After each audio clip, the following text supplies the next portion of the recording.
you have been learning from so many people talking about this subject, what's the problem. What is actually your feedback from that 62 conversation, if we can summary? The creation of meaning. We kind of forgot to ourselves understand what is the meaning of a fermented bottle of grape juice. Now here we are, both as producer and consumer, not really knowing what we're selling and really kind of what we're buying. I mean, I think both the consumer and the producer is a little bit confused with each other right now, but the lack of need to invest in that. It was just so easy. And now we're having a period where it's not so easy and we don't have the skill sets to address that. The conversation you had, what's the impression you have, like the way you think? As you said, or you alluded to, are the multiple realities that the wine world exists at. What's the way out? Thank you so much, Adam Casto, to accept the be part of the Vino Visionaries. I'm very interested. If you don't know Adam Casto, he's actually a winemaker in the US, in California, but also he's actually been doing a very different and very interesting project with conversation with so many people in the wine world and ask you one question: what is the problem? And it have been like 62 conversation, Adam. So tell us, like, why this idea of this podcast? What is the problem with that 62 conversation where you had conversation with people from Argentina, from US, from France, from different parts in the world? So how they start the idea? So what's the reason you built that podcast? Yeah, I mean, first off, thank you for having me. It's always a pleasure to speak with you.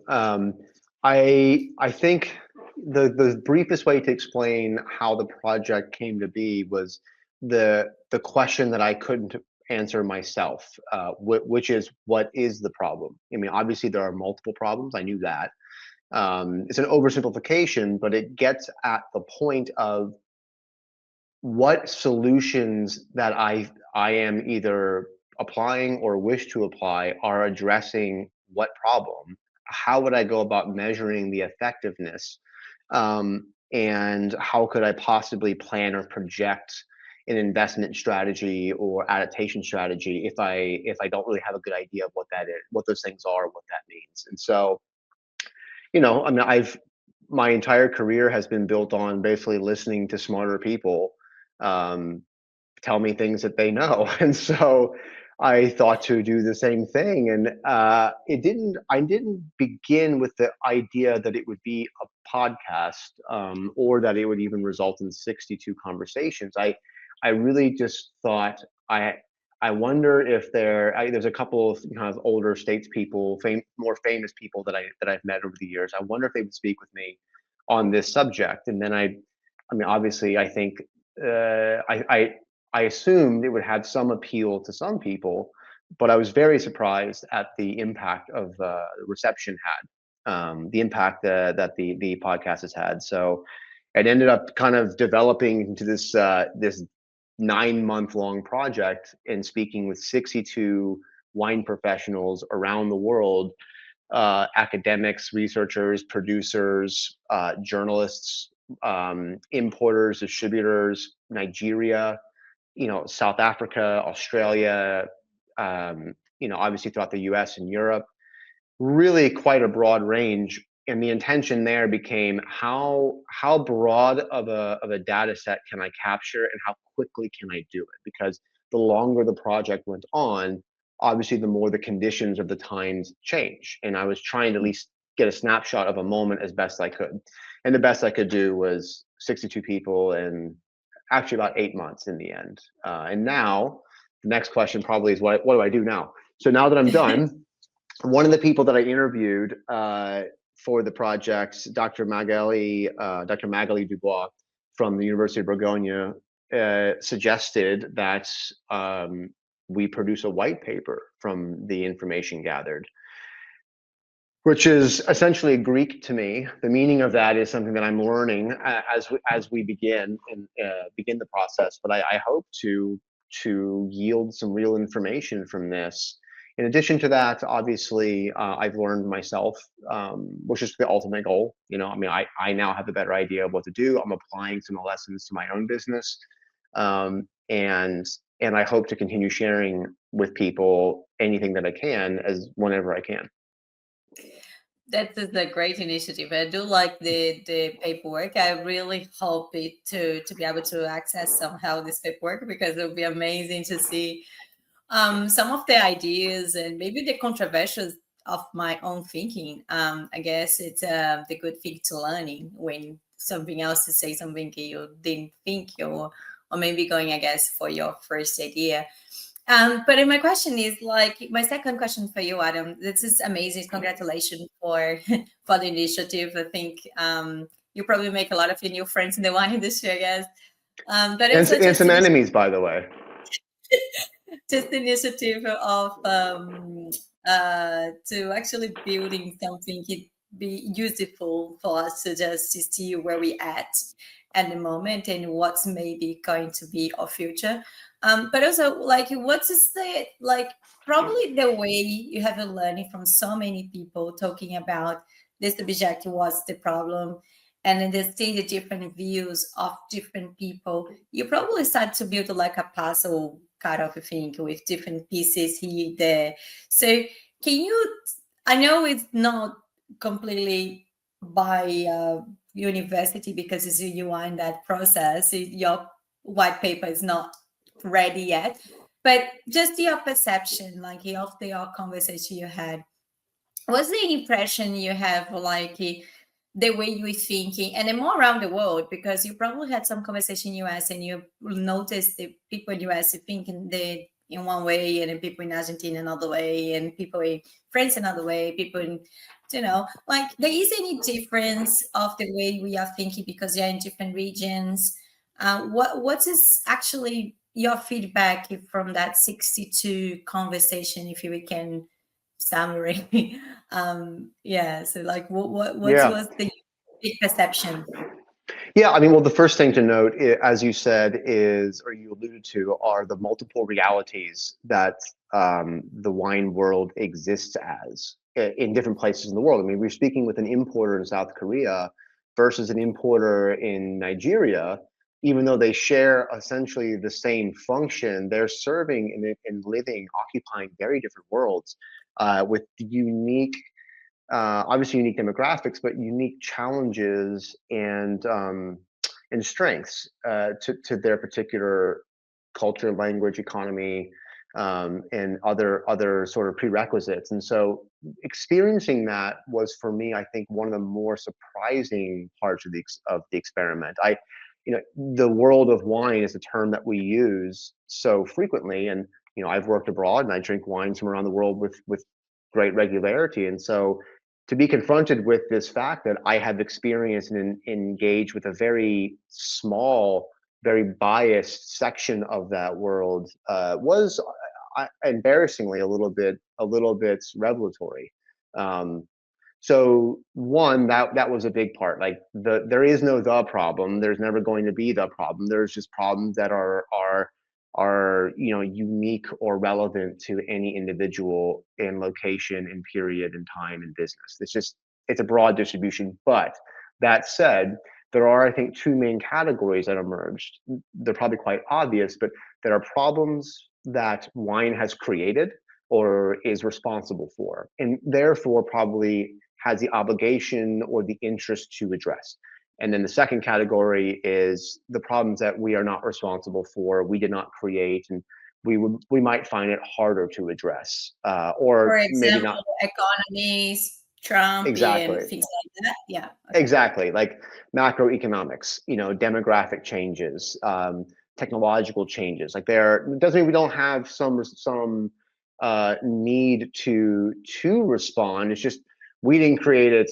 We can't really solve it. We just have to adapt. So we're not solving a problem. We're adapting to a challenge. Solving a problem or Mhm. adapting to a challenge that we produced, I think is, it's Two different. understanding that two different categories. Exactly.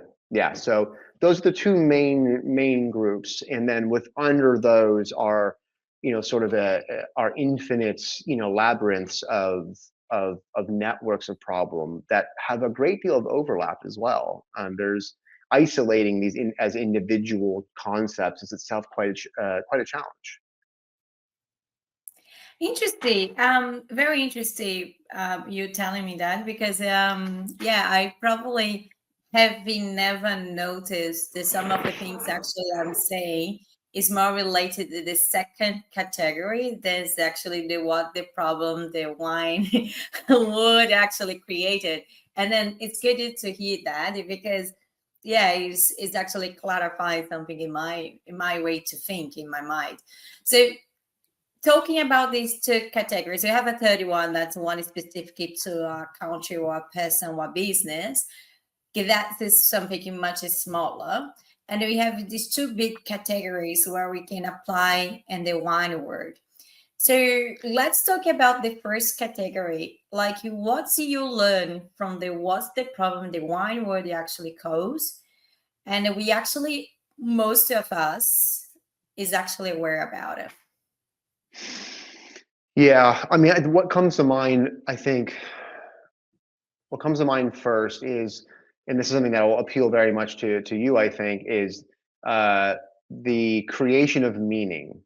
I think we maybe more in the new world, so to speak, versus the old world, were so benefited by a period of economic development in the between the 1970s and let's say early aughts, 2000s, that we didn't really have to try very hard to actually create meaning structures that imbue what we do or the products or maybe both with a value that was transcending the metrics of commerce, such as critical performance, label design, uh, shelf placement, and those things are all very important. But I think we kind of forgot to ourselves understand what is the meaning of a fermented bottle of grape juice. Because I mean, look, it's not a good value, right? Like from an alcohol standpoint, wine's not a good value. Beer and spirits provide much higher value for money, right? And so now here we are, both as producer and consumer, not not really knowing what we're selling and really kind of what we're buying. I mean, I think both the consumer and the producer is a little bit confused with each other right now, and so it's our job to accommodate them, and I think that's probably quite accurate. There are exceptions, but also, I mean, we've been telling them what they want, and now suddenly we're not really sure what we're even telling them, and they're not even sure what they want, and they have so much options, so much information overload that I think our lack of investment in deep structures of meaning had become very apparent, and I think that's our fault because of our, I don't know. I mean, laziness is not quite the right word, but the lack of need to invest in that. It was just so easy. And now we're having a period where it's not so easy, and we don't have the skill sets to address that. That's it. That's the first example that comes to mind. That's a very interesting. I do like that. So I like it that. I just wanted to repeat that. So the producers don't know what they sell, and the consumer don't know what to buy. I think that's you pretty much describe the one word Yeah. though. And I think that's probably the main thing. Like yeah, we don't know. We just copy and paste and what it worked in before and the neighbors, whatever. But there is not really a long term or thinking behind it. Just like someone did something and worked and just copy and paste it, and there is no meaning, there is no purpose, that's not anything. I think we lost the exactly. I think we lost that culture, the wine world it was in the past. I think the wine world in the past there was much more affection. When I talk with people who've been working in the wine industry for a long time. But now I think we lost. I think somehow we lost it, that conversation with customers where we understand each other, and then because we don't know what we produce and the customer don't know what they buy. And yeah, because it's incredible, because I thought we were going to say something about too many suppliers, too many wineries, and too many things, or some of the more fact numbers. And yeah, it's very interesting interesting thought. You really challenge the wine world to think beyond of just selling a bottle. Yeah, I mean, the fact that there's oversupply in relationship to demand is pretty obvious, right? Like I didn't need to talk with anyone, especially 62 people, to learn that. But I think another part of the question, or the problem, or the situation that I was articulating, is that I'm not even really sure what meaning wine has, and this idea that wine has a definitive set, golden tablet set of meanings, like a real sort of transnational, transcultural, transtemporal set of values and features, is also probably itself specious, or entirely false. And so I'm not really, wine means different things to different people at different times. And that's another reality that I think we were just bullshitting so much and so long with the easy story about it being ancient and mark an instrument of civilization, and representative of all the features of human progress as a culture. That was such an intoxicating idea that we were selling. We started to believe it ourselves, and we forgot that, I mean, there's commodity wine, there's blue chip wine, there's kind of middle tier wine, there's organic wine, there's sparkling wine, there's wine in a can. I mean, wine is a lot of different things to a lot of different people, and that's actually not at all a problem. It's actually a reality. It's just we're having a hard time kind of understanding where we fit as individuals within that, because we had the idea of there is one pyramid, one mountain that we're all going at. Because that's what we were selling, right? Like, not even that we necessarily believed it, but as we said it so many times that we started to believe it. And now, oh my God, it's not a pyramid. It's a, like it, I don't know. It's like what comes to mind is the photos of COVID-19's cellular structure with all the little spikes, where like we have a million peaks on a ball. Each one of them is now unique and exists extant on its own. Like, there are now kings of kingdoms within the wine industry that I will never know, right? I mean, up until now, there's Petrus, there's La Romanie Conti, there's Henschke, or Penfolds, Lagrange, whatever it is. Like, there's been these kind of major peaks in the mountain range, but now there's entire islands on the other side of this planet that have entire rich, robust, and evolved ecosystems of meaning and feature that I have no awareness of. The idea that we're climbing up a single peak is really, I think, another big challenge. And I don't know that we created it. I mean, there's a lot that goes into the creation of those kind of cultural ideas. Media is a big part of it. Ego is a big part of it. Commerce is a big part of it. Yeah. I'm very interested. I really enjoy this conversation. So what is actually, do you think you like? I know nobody's gonna have like a one answer playbook things. I'm not trying to ask you that, but just some thoughts for us to reflect on how we can actually start to thinking the way to get out of this meaning problem. Because I think that crisis of meaning, it is not just for the wine industry, to be honest. I've been studying another types of business. This is maybe happening in different parts and the other business as well of meaning. And we have in the crisis of meaning, crisis of purpose, crisis of identity at the moment as a humans, as a society try to evaluate themselves. And I think that's why this became so clear and appears so clear for all of us. But have you thought, or have your thinking, like your deep thinking, talking about this, about culture, meaning, purpose, how we can start to reflect or make some questions for us to looking for the next stage for the wine industry? Have you thought about some? Can you answer that question? Or, I don't know if it's just like one question, how we playbook. I don't know if you have it, but just see some questions that may appear in your mind to say, like, this probably is where we need to be heading. Like, what's the way out? Well, I mean, if I had a good, ready-made, compelling, concise answer to that question, I'd be making money on a speaking tour or consulting with McKinsey or something.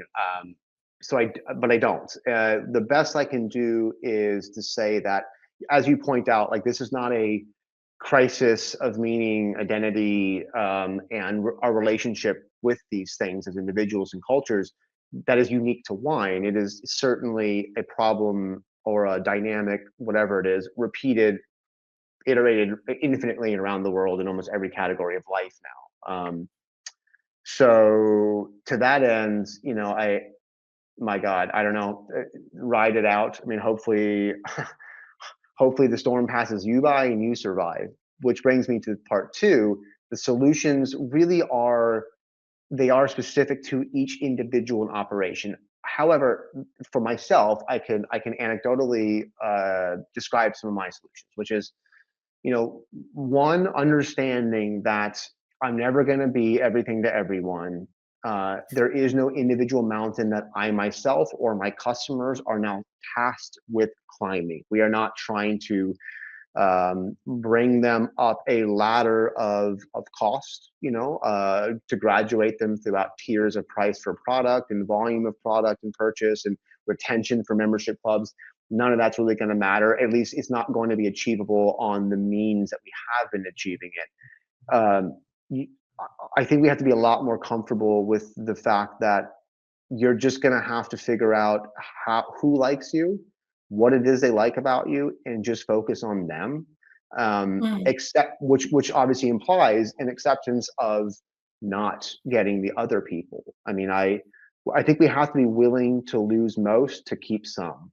I think as a core value, and for me, the realities of operational costs are something to be addressed. And so, climate change and the pressures and labor supply and unequal income and earning power, there's a lot of headwinds against us that we have to solve for. They will help reduce the stress by a small amount, but financial streamlining, I don't think, well, obviously doesn't really address the bigger problem, which is, will there be people there at the end to receive your streamlined product anyways? If we're not investing in that, if you're not understanding who you are as a core value, who does that appeal to, and how to best communicate that to them, if that's not the central focus above and beyond the financial piece of it, which is obviously no small part, then it doesn't really matter how effective or efficient your financial operation is. You need to have meaning and exist in a way that is primary to any other feature of your business. I'll tell you an anecdote. I interviewed a winemaker here in the U.S. named Steve Mathiasen, who is very much he's sort of our archetypal philosopher, winemaker, wine grower, I suppose, more accurately. And he's developed a brand that's widely respected for being very progressive, very avant-garde. And he told me a story in our conversation where he was on a sales trip in another state here in the US, and he was having a bottle of his rosé at the poolside. Another guest at the hotel at the pool recognized the bottle, began a conversation, and said, "Oh, I love Mathiasen. One day I hope to try it." I mean, this person loved the brand, never having tried the wine, but they knew they loved it, right? Like that's a magic trick, and that is an alignment of transferring an idea of identity and value systems with your brand and your product and your person in a way that is, I mean, obviously way out ahead of the product itself. That's amazing, right? Now, I mean, obviously we can't all do that, but I think that's a really great example of the kind of impact we're looking to have and what the goal is. There would be another person at that pool who has no idea who Steve Mathiasen is. Steve Mathiasen is a king in a kingdom that many other kings in other kingdoms have no idea exists. So you translate it for the other words. You just say building communities. Yeah. Pretty much. Okay. Yeah, sure. Yeah, because like you say, like if people like you like and have this relationship, it's like you kind of build your own community for your own brand. Yeah, I guess like a bit like a tribes, like Yeah, unfortunately, but like yes.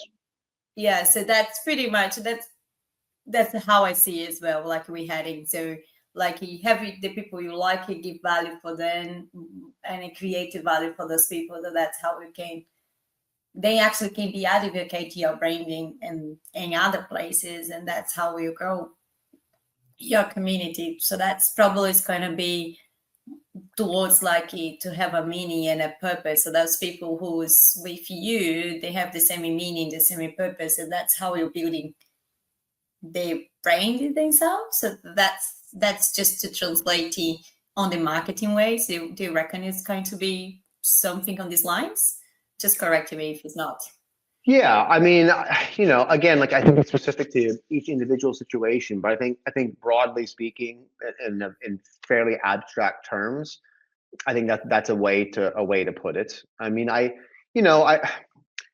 reason I flinch a little bit at that phrasing at least is, or the framing is, I still have in me this deep conviction that wine is this element that brings people together, right? I mean, wine is also challenged, culturally speaking, in this moment of global community by its slowness, right? I mean, like, we're talking about how things need to change or in the ways in which it may need to adapt. But to Mhm. me, one of the problems, one of the principal stumbling blocks is one of wine's main virtues and values throughout time has been that it responds slowly. I mean, wine is a somewhat constant, even keel against rapid changes throughout life in the world. And Mhm. part of that is a feature where wine brings people together, sometimes in unexpected manners. And so I flinch a little bit when I hear myself, when I recognize the tribalization, the segmentation reality of it, because it seems to conflict a little bit with the broad kumbaya, together bringing aspect of wine. But I think that I'm holding on to a vestigial conviction that probably doesn't necessarily align with the reality as it is. I mean, I live in a bubble as a winemaker in a wine region. So, like to me, I mean, it's like, I don't, God, I mean, sometimes I feel like I really, I don't always know what it is life is like outside of the bubble when it comes to relating to wine and culture and all these things. And so yes, I mean, I think that's a really fair way to say it. I just, you know, I can't help but feel a little bit conflicted on what it is we are faced with giving up. And is the question real? Are we really giving that up, or was that itself a part of the mythos? And I don't know. I mean, I'm not really sure I have a clear vision of that. Very interesting quote. So, for my, you recognize you in the bubble, but at the same time, you recognize the world in outside. It's very interesting how you express yourself and your thoughts in this It's a conversation. Because business. in the bubble, but you can actually talking what's happening global, so you're aware about like Oh yeah, everything else. I don't know if you are actually in the bubble though. My the yeah. question for you, my other question for you, Adam. It's like that is the problem. You think that no, we think, but I guess like I said too, I don't think it's just meaning is not only creating of the wine. It's not just the lost in the wine world. I think that other companies, other industries has been struggle with that as well. And you see more and more if you have a look at more and more other types of businesses start to close the doors in hospitality and other types as well. So it's not a problem only in the wine. I think we needed to thinking as well. We are not the only ones. It's just to make us to open your mind as well for other Right. to other things as well. But the second thing I wanted to talk to you, Adam, for after these 62 conversations, you had a second category of the problem. That's the problem we don't have control. Like economies, president decisions, technologies come along and disrupting the way you live, the way you work.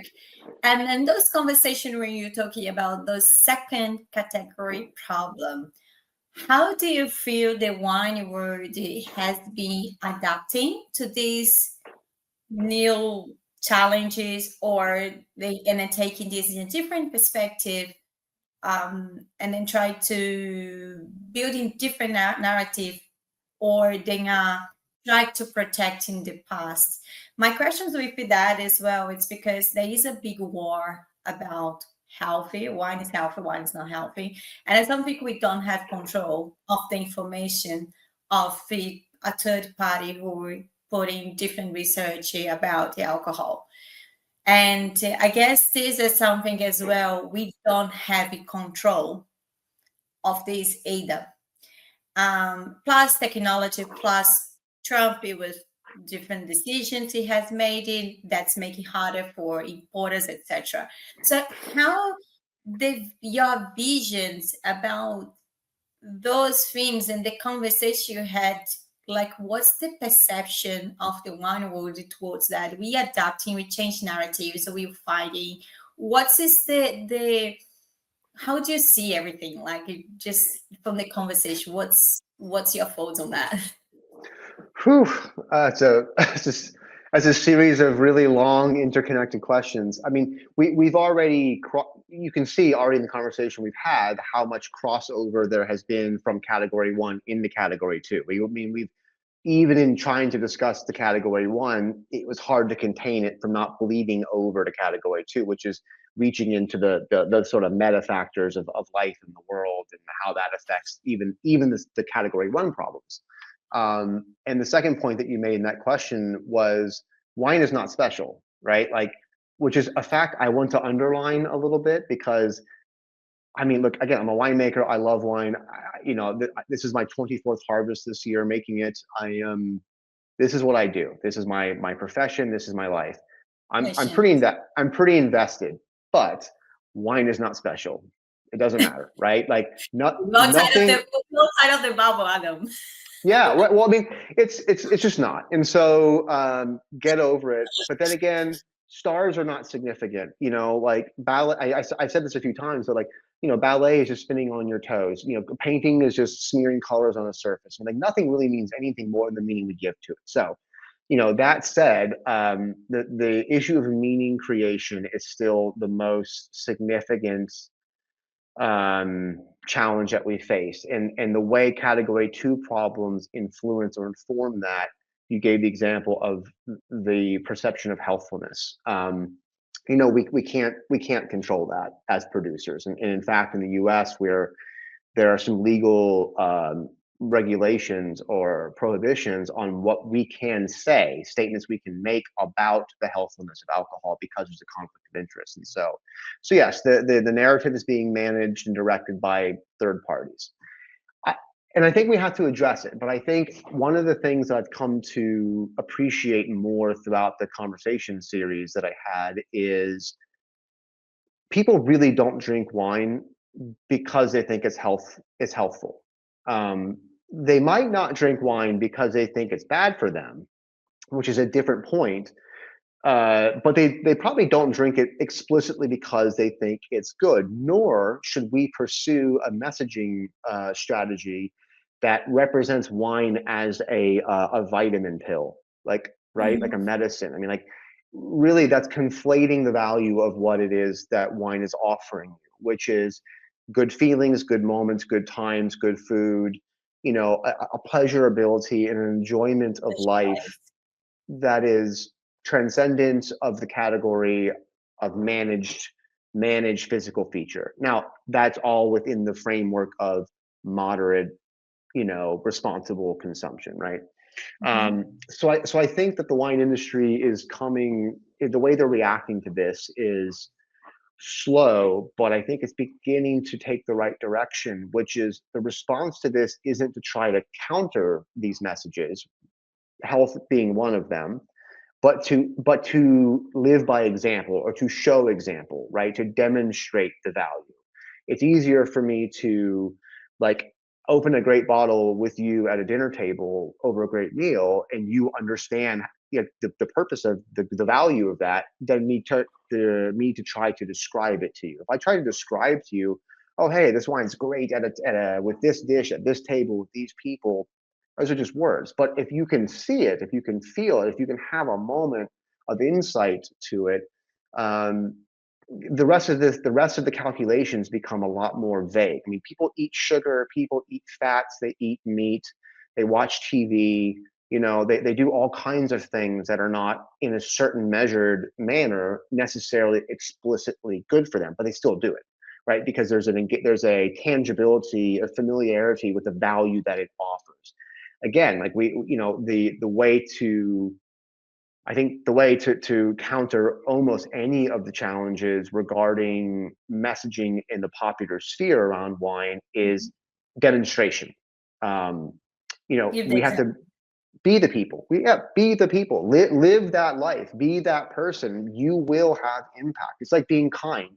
If you want the world to be a kinder place, be a kind person. I mean, like, eventually you're going to start impacting. It might be 1% of the people that you meet, but it's going to add up, right? Like, this is, I think, I feel like I'm maybe being like a little bit, I'm dodging responsibility or obligation for more direct action. We do have to have more direct action as well. But me as a producer, as a small producer in Napa Valley, there's not a whole lot that I can do that's more effective than the personal interactions that I have with people and the example that I'm able to offer in those moments.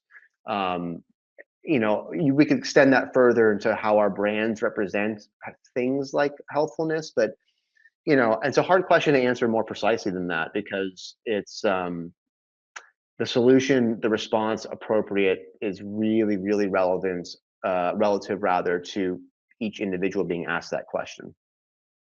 Yeah, I know. I was been talking about this, and lately we have been talking that on the old WhatsApp group, and that's why the conversation, like that's why the questions comes to my mind, Yeah. because you said about the second category, that the things happen we don't have the control, and then I guess one of these have been widely discussed is that because we don't really have control to control other people, what then they say or do it, whatever, and then becoming a centralized information, decentralized information, where we just see too many information from different sides, say different things, and we start getting lost. And I don't think that many information make us clever. We make us more confusing, and at the same Yep. time, we don't know where to go and what to see, where to.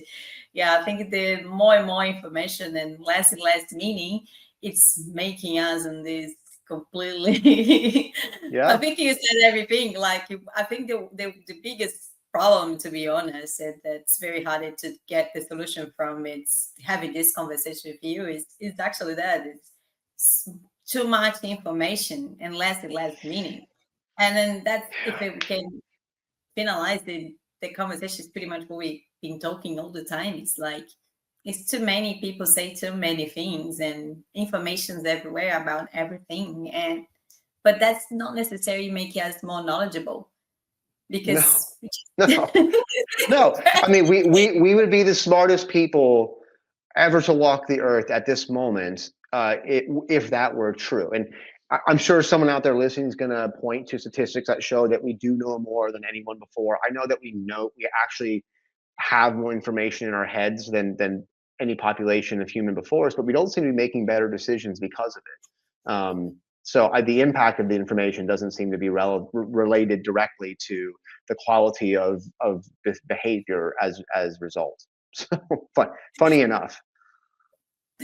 Yeah, because I think like if you say to someone like, oh, in 2025, we're going to have a lot of information, and if it's going to be more knowledgeable, and we see clear the information giving to people is not making more knowledgeable, more wisdom, because definitely we just don't know what to really do or believe or go or whatever. I think that's probably another big problem we never address. It's that amount of information we put in there on the society, and then they're not becoming knowledge and just became information, and we don't know what to do with that. And that's pretty much why they started to be. I think that's one of the reasons we became tribes as well. Inside of the wine world, we start to making a little communities what we believe it, And then we started to talk to each other, and then we just going to do what we believe in. And became that these Bibles and became these multiple realities that we spoke in the beginning Right. of the podcast. Okay, the other Right. problem is that we have multiple realities inside Yeah. of the wine industry. Right. Yeah. So I guess it's all connected It to is. the world we live in, and how we can actually, like, you worry about that. That's the multiple realities because you have been interviewed all of them, and then you confront yourself with these different realities.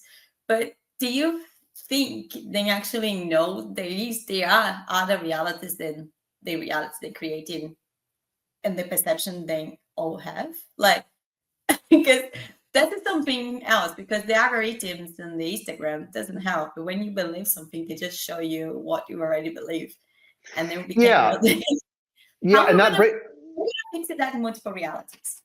Yeah. I mean, I just, in that, again, like the category 2 problems, right? I mean, like hmm, I can't begin to conceive of how I would pretend to have a role in the solution process to any of that. I mean, I'm um, just as much dust in the wind as any other typical person is in that way. I think that makes me it makes me think about what it makes me think of is this, and this is another conflict point within myself, but I think within the industry um, at the moment, which is, what is our role? Like, what is our job? I mean, I think that the difference, for example, between art and entertainment is that art doesn't give a shit about your entertainment, right?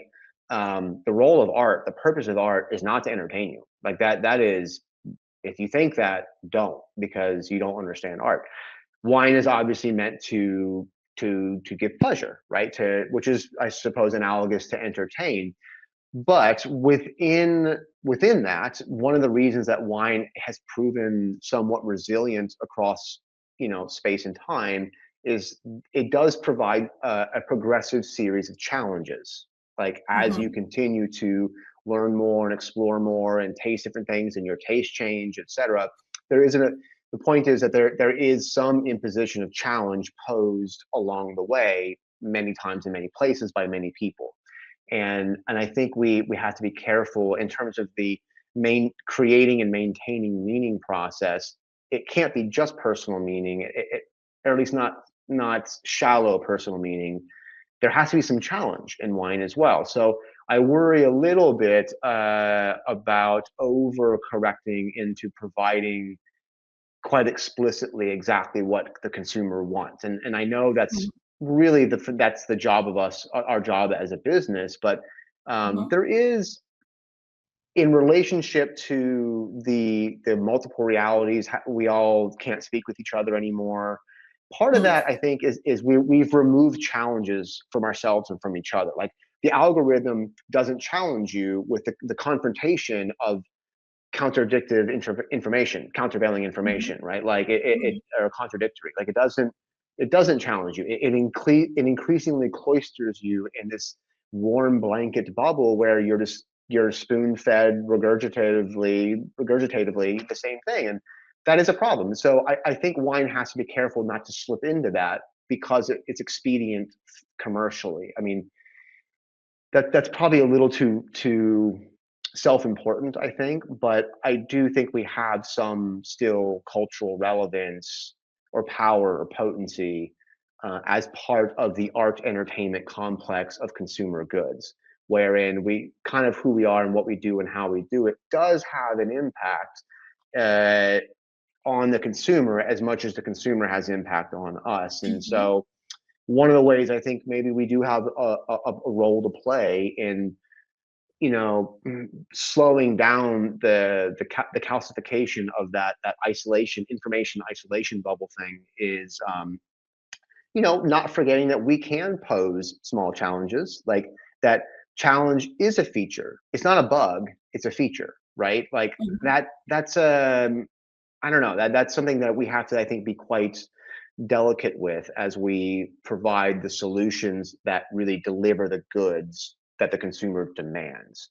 what is it the consumer demands? I mean, don't overread into their needs and demands. They don't need to be given the same thing they've been given 100 times or could get from 100 other places, right? As much as they want this, discovering things that they don't know they want or didn't know they want is also a part of what they want. And so we have to, that's where I think identifying yourself and your traits and your values and really holding that becomes important.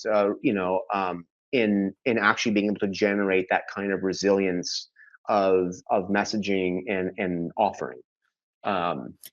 That wasn't really what you asked me, but I don't know how I got into that. I think you said I've heard about the multiple realities, but you said something interesting anyway about it to not over deliver what consumers want. Like, don't go into what they say you wanted and just making that, because I think after working in marketing as well, I understand as well, not necessarily what they tell you what they want is actually what they want. Right. It's a very hard thing to, you need to have that conversation to take some feedback, but don't take in that as 100%, because I don't think they really know what they want. Like Red Bull, it's a good example. If you know Red Bull, then before they launched their brand, it's actually then they did a test with consumers. They said they hated the taste. Because it tastes terrible. So they did a test with consumers' taste. It's like, oh no, I don't like it. And they actually the business owner, the Red Bull, was like, whatever, I was still gonna do the launch. And now we all know Red Bull, and we know they're one of the biggest brands in the world, where they sell lots of things. It's over $1 billion worth of company. But they started doing a group of taste with people and asking if they like it, the Red Bull tasty, and they said no. I think that's just giving an analogy and an example. If he's actually believing what people actually said to him, then he never launched the Red Bull, and they probably didn't have the company. So I guess it's almost reading on the lines is where we need to not just to go and ask and say okay, I'm going to produce this because someone said to me they want to, because not necessarily it means it guarantee sales or success on brand. I do agree with you.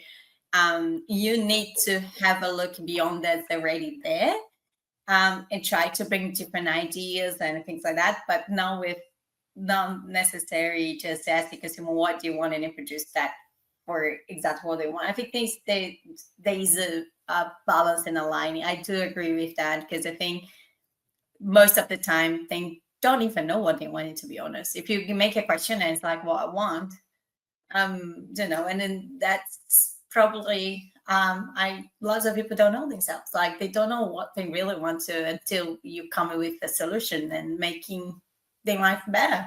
So I do agree with that, Adam. I think that's a very good point. I just want to make an analogy for that. That's being used for other types outside of the wine industry. And then we can notice by example, that's not always what consumers tell you is the 100% true.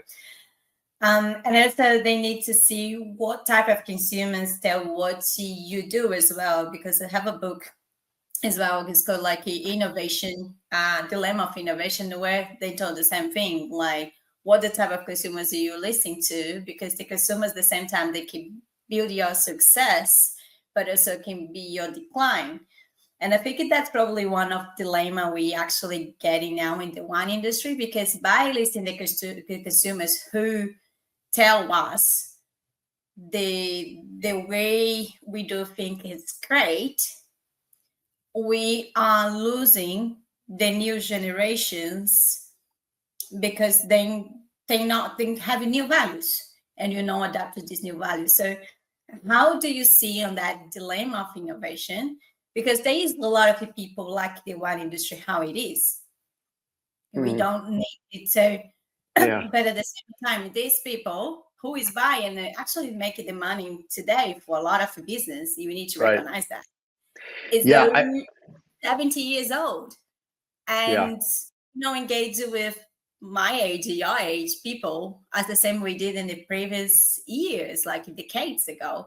And and then we needed to change the message to value, but we have, but what actually can do, because we are in this dilemma. Yeah. And we're using the customers, but the customers now, it's older and renew them, and then now we need to listen to the customer, but they have different values. And then I think that's one of the problem I see today. I want to discuss it for you to give you the feedback. So we are on this media of the most separate different values in whole humanity. We have a study about humanity, what's happened in previous generations. And this time is one of the biggest difference in generations. So the old people, they think they are awesome. The millennials think they are the most clever people in the world. The Jay-Z's breaking all the traditional rules. We have all this massive, like crazy different thoughts and thinking. And I don't think we're actually helping anywhere, because they would have a different values. It's how we deal with that. It was not that before. And the previous generation, we didn't have that much gap as we have now. So, and then I think that's the problem as well. How can you adapt to these new values when my customers who give the money is still like the old values? I think that's a dilemma. It's a really good point. It's an important point, and it's one that several people brought up in my conversation series, to remind us and everyone that, by the way, as much as we're talking about this fantasy new consumer, don't forget that still the plurality of value that's supplied to this industry comes from this older demographic. And it still is, but it's decreasing quickly, but it's not gone. And the new one has not replaced it. So we really are stretched quite broad across these two seemingly oppositional sets of needs and demands and definitions. And I think that is a challenge. But over the time of my having these conversations, I started to regard the nature of that dynamic a little bit differently, which is, I don't want to say a positive or a good one, but it is a kind of, it's a new thing, a new requirement, or requirement for us to be a new thing that we've not yet had, right? Like in wine, especially this generation of wine, again, has been lazy and somewhat unrequired to develop a lot of these deep, unique individual identity ideas. And so, necessity being the mother of invention, I've come to anticipate and regard this challenge as an opportunity for positive churn, and the solutions that we are producing from a product standpoint, the wines themselves, their prices, their compositions, etc. But obviously the marketing, the branding, the sales strategies are beginning to evolve in ways with increasing alacrity that do meet, or do a better job at least, of reaching segments on both sides of this, depending on your business. Now, if you're a business that does focus more on one, well, then focus more on one.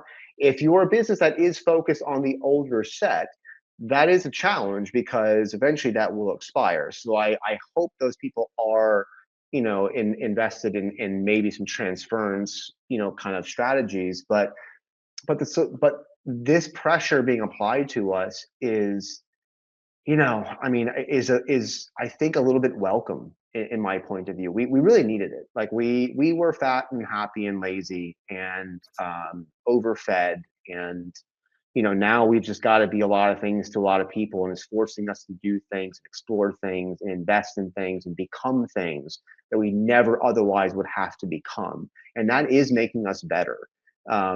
It's easy for me to say right now, having a job at a winery. For people who are going to lose their businesses, this rings hollow, and I can appreciate that. But if we're thinking on, the bigger scale and longer terms, this is good. It might even have been you in our conversation for my conversation series that was making a point similar to this a couple of times about the value of churn. And I really, I've come to appreciate that, I think, more. The more, also, now that I feel like I'm getting some solutions that are starting to work, I feel, of course, better about it. But yeah, I mean, just, I never would get to do, most of us would never be pressured or able to do many of the things that we are now doing were it not for this kind of need, this kind of demand. That's only going to be great for us in the long term, so long as a couple other things don't go wrong as well, right? And those are just things beyond our control regarding, like international stability of economics and war and, disease and famine and ecological, catastrophe. There's things that we can't really necessarily address. But assuming those things don't kill us first, this will be good for us in the long term. Yeah. And I have no idea. They might kill us first. Like we are. No, don't worry. Like, let's be positive. Yeah. I wanted to leave it beyond that's after this whole technology, Okay. AI, Right. AGI, blah blah blah. Yeah. Still, we wanted to have humans in the society.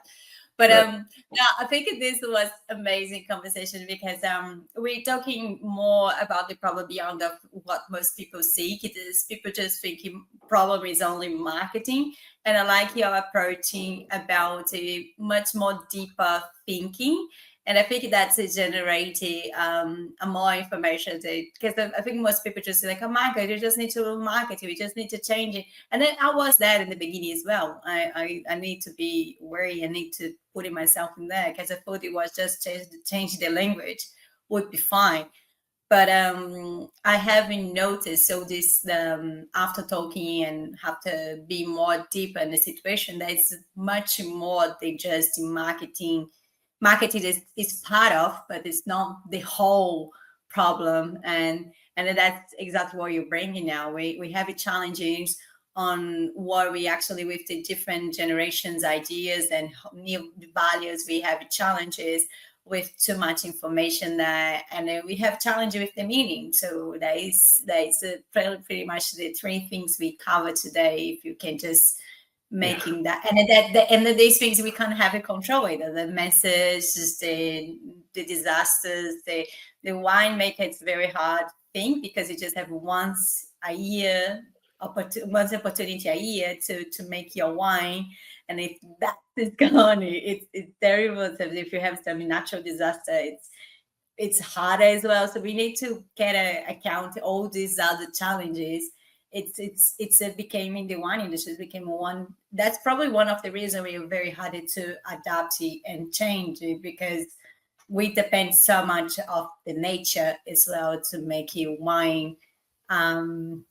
Actually, like it depends. Like if you compare to other types of drinks, it's the grapes. It's more difficult to grow than the other things we use it for other types of drinks. So it is a lot of things we need to put in the account when you're talking about changing, adapting, and everything like that. We need to put the shoes on of the people actually doing the business.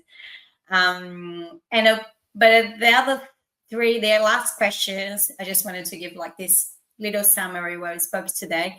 And the last questions for you, Adam. After this, everything we spoke today, after these 62 conversations,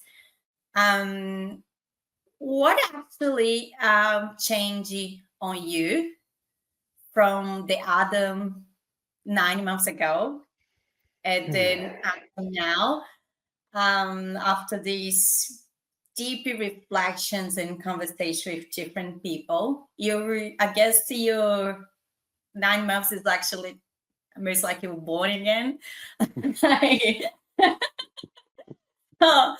So what's changed you from when you started the project and who you are now? What does actually make you like in your mindset? How it can transfer you how was the journey on the mindset from A to B? Like if you can summarize for us how when you started, what you expected, and when you finish, what changed on you, on your perspective or perception, or anything else you want to add? Yeah, I mean, that's a great question. When I first started this project, I was first surprised with the amount of the amount and strength, the intensity of the negative feedback that I received, mostly from my local community, but also from further afield. I mean, there was a real sensitivity and outright rejection of this particular framing of a question. What's the problem? I was asked repeatedly from the start, why'd you have to call it what's the problem? Why you have to be so negative? Why can't you call it what's the solution? I won't waste your time explaining the embarrassing cognitive dissonance there. So you can just deal with that. But that was really odd. But I I quickly understood it to mean that I was on probably a good path, right? I was doing something that people didn't really want to do, and I mean, not as a general rule of life, but oftentimes those tend to be the things that we should focus more on. And so I was actually I ended up being like buoyed and encouraged and fueled a little bit by that negative feedback. Now that's different than kind of what followed or what happened along the way with the social media aspect. I mean, another big part of this experience for me was, I'm not a person on social media as an individual. Like I don't really use it, engage with it by choice. And so existing then for really the purposes of this project, on social media platforms, and then engaging with all that that entails was really quite itself a significant piece of the enlightenment process. Really understanding, experiencing firsthand, how does this space work? Which, in retrospect, is an obvious thing to say. Doing a thing helps you understand how it's done. Duh. But the way in which negativity and internecine fueled, hits and clicks and views and downloads and all that stuff, and what the nature of dialogue was between people, between me and others, was really impactful. Had a big impact on my understanding of the world, which of course then influence how I thought about wine and selling wine, and what it is, like, to whom and in what, with what machines and with what mechanisms am I going to be representing the meaning. It was one thing for me to talk about and speculate social media. It was another thing to engage with it. So that was a really big part. But in the end, I think, in summary, I find myself actually quite a bit more optimistic, I suppose, than I was at the outset, and that's a bit of a surprise, I guess. It might come as one because the nature of all this has been somewhat critical, but with an eye for productivity.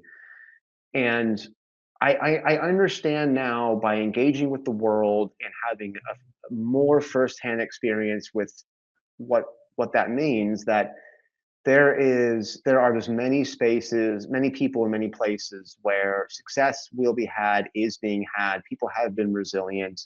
Um, Solutions, answers, successes produce themselves. Like there's an element of unpredictability here, where even if you've got the right solution or the right answer, if you're the wrong person in the wrong place at the wrong time, it doesn't really matter. You're screwed. Yeah, yeah. So there's a bit of fatalism, I suppose, that I've come to, optimistic fatalism that I've come to embrace, but also, I don't know, like having a bit more substantiation of this feeling that I've been telling myself and other people about the personality types in this business, but then having experienced it around the world, as people such as yourself and all these other wonderful people I've engaged with.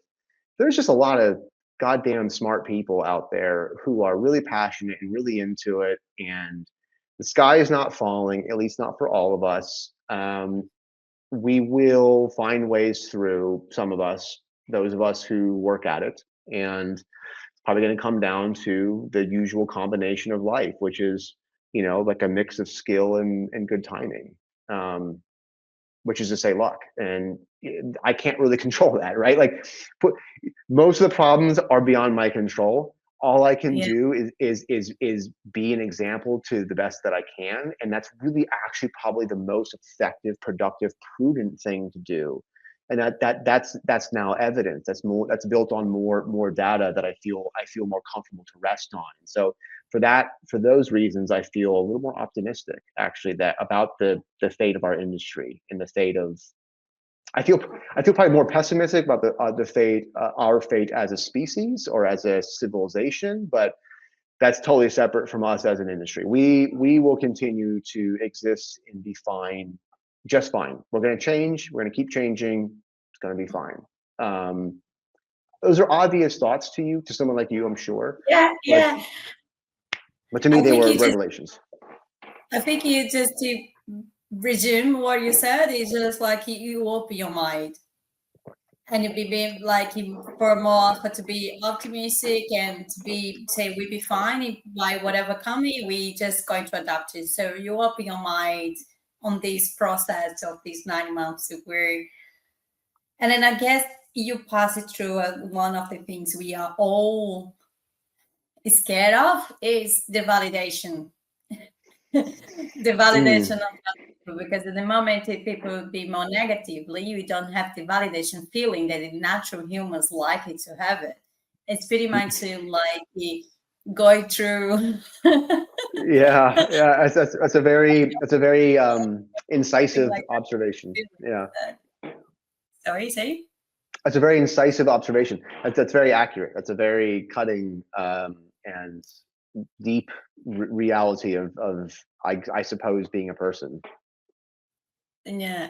So, and then if you just to finalize the podcast, Adam. So, if you have it three, because I always I like it to give to ask everybody the three advices or three pieces of advice you can leave for us to reflect on. While you can reflect on these moments of changes of the all conversation we had, and you probably have some reflection you do for yourself. You may want to share with us to for us to reflect it, because I think playbooks is not going to work in a predictable world we are living. It's too many technologies going to disrupt so many things and so many realities. It's too many multiple realities. It's very hard to predict the things. So my Mm. thing is just the reflection we have it to build in ourselves to be to actually to help to some people going through like you did. You start for point A to point C and you see yourself much more prepared to the Mm. wine world than it was 9 months ago. So what's the message Mm. and reflection you wanted to leave for all of us? So we all want business and want people who is watching this podcast. So just to let you know like who we are. Yeah. So I mean, it's I'm going to answer your question by repeating the one of the two final questions that I asked every subject of my conversation series, which as you might remember, the first of the final two questions is, we benefit today from all the work that people have done 50, 80, 100 years before us. How are we and how should we be investing in those that come, 50, 80, 100 years after us? That is really, I think, that became sort of a mantra of sorts, or at least the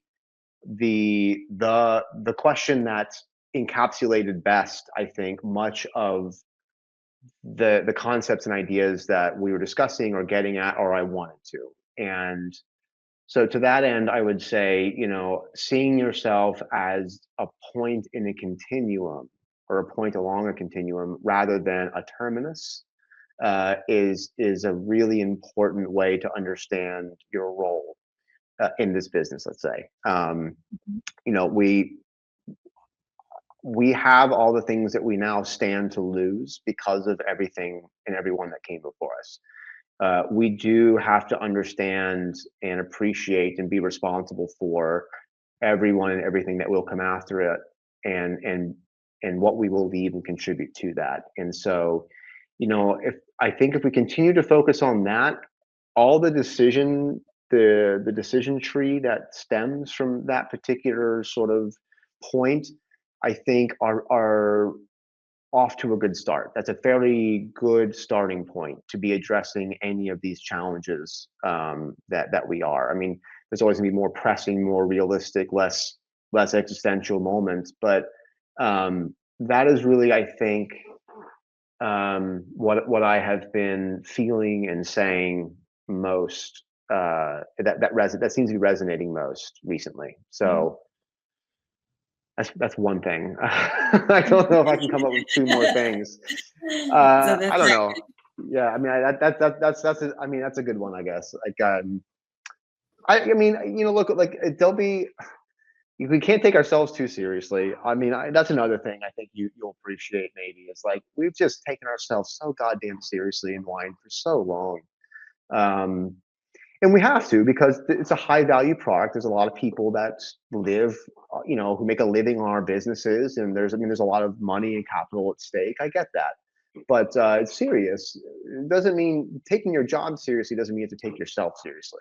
And too much Jesus pressure. Christ, yeah, I mean, you're just not going to make good decisions. You're not going to hit at those core values and be able to transmit and connect and manifest these je ne sais quoi in ways that will really work for you if you're not coming from that place, or if you're coming from a place of over self-seriousness. And that's another thing that is really, another thing that I can a reflection on all these conversations is having spoken with so many very achieved, some of the world's most accomplished and famous people in our industry. One of the things that was striking about them almost to a one is their lack of self-seriousness. I mean, they were very rarely taking themselves or seeing themselves in any way that we regard them as. And that's obviously a complex thing to dissect, but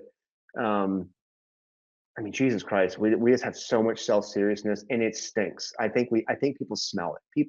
Consumers smell it on us. It's like, it's a gross smell for each other, for the consumer. Fucking stop it. Like that's a big one. I don't know if that's necessary advice. that's me complaining. That's being an old man. I think as I get older, the more I'm inclined to advice that sounds more like complaining.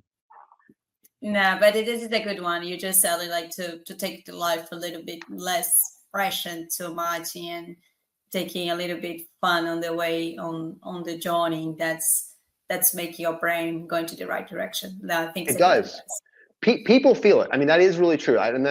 Thank you for being professional about that. Like that is really, I think, where the rubber meets the road here in this as an application of adaptation strategy. Like, this is actual, not just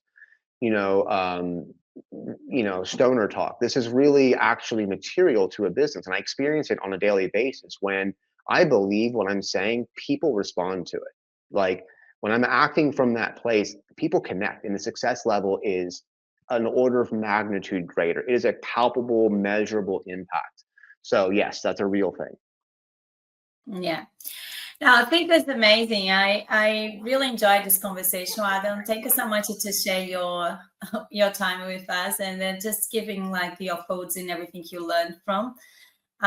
We all looking really forward for this white paper. Maybe try to maybe let us know by email, whatever. So we'll be happy to share that in the community as well, because I think it's gonna be very valuable for all of us to see and to learning from your great work in the last 9 months. I just wanted to finalize this podcast and say thank you so much for doing that, and thank you so much for going through the all negatively and all the challenge you had in the beginning before when you started.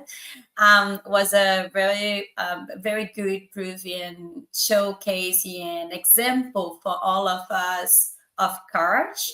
It's when you do something, it's innovated, like your podcast about what's the problem and talk with many people around the world is innovating. No one actually expected someone in Napa Valley, a winemaker, is going to do that, and you did, and you go through, and and now you have another knowledge. You open your mind, you open doors for for more people coming along, and the new generations as well, to learning from from your, not just in you, but they all of us be able to learn from your work. So thank you so much to be brave, to take the first step, to have this courage, because most of us don't have it. And and for the work you did, and thank you so much for your time. Thank you.